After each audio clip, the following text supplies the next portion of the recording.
Criticism intensifies after big oil admits gaslighting public over green aims, climate crisis. Here's a summary of the article. Criticism in the US of the oil industry's obfuscation over the climate crisis is intensifying after internal documents showed companies attempted to distance themselves from agreed climate goals, admitted gaslighting the public over purported efforts to go green, and even wished critical activists be infested by bedbugs.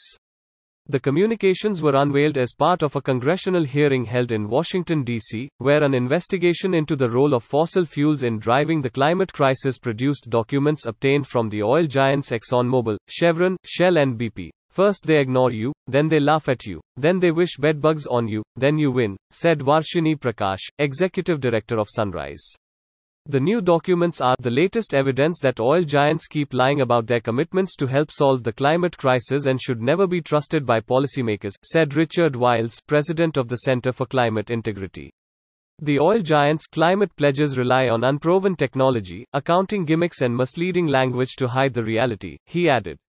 The UK-headquartered oil company, which in July announced a record $11.5 billion quarterly profit, also poured scorn on climate activists, with a communications specialist at the company emailing in 2019 that he wished bedbugs upon the Sunrise Movement, a youth-led US climate group.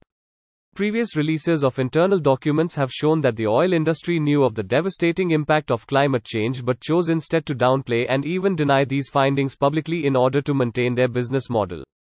The hearings have been attacked by Republicans as a method to wage war on America's energy producers, and the oil companies involved have complained that the documents don't show the full picture of their stance on the climate crisis.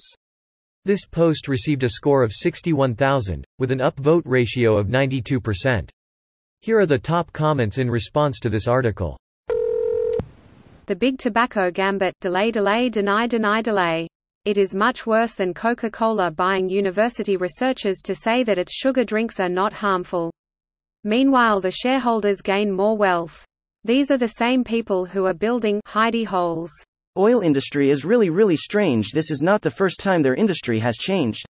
I mean, Standard Oil was fighting electricity back in the day, saying how they were going out of business because no one will use oil for lighting.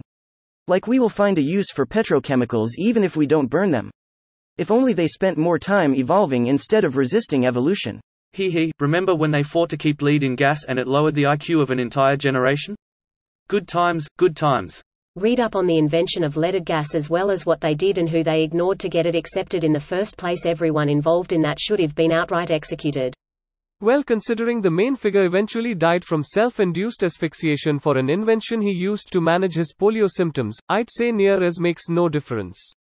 That's just him. Don't forget everyone else involved. They literally poisoned the entire planet with lead. There is no punishment severe enough on this planet if you set it in relation to punishment for other crimes. Why blows my mind is that guy also invented and/or mainstreamed CFCs.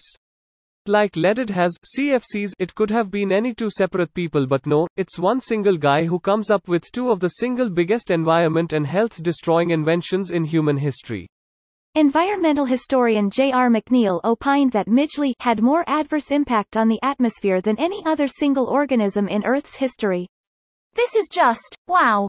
I love learning new things. So depressing though, but thank you.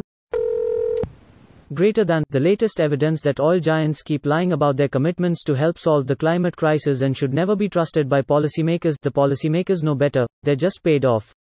Actually, based on my observation of US politics, they really don't, because they are stupid and still get paid off. Criticism intensifies. The oil companies do not care about the criticism. They haven't before, why would they now? Story from 1999, still relevant. I don't understand the don't buy gas on day X strategy. Everyone involved just bought gas beforehand or after? Yeah, I'm not really sure what they hope to accomplish with that. This video was automatically created by Reddit to speech. The article and comments in this video were selected from Reddit according to their upvotes, and any paraphrasing was performed by smmry.com, without any human intervention.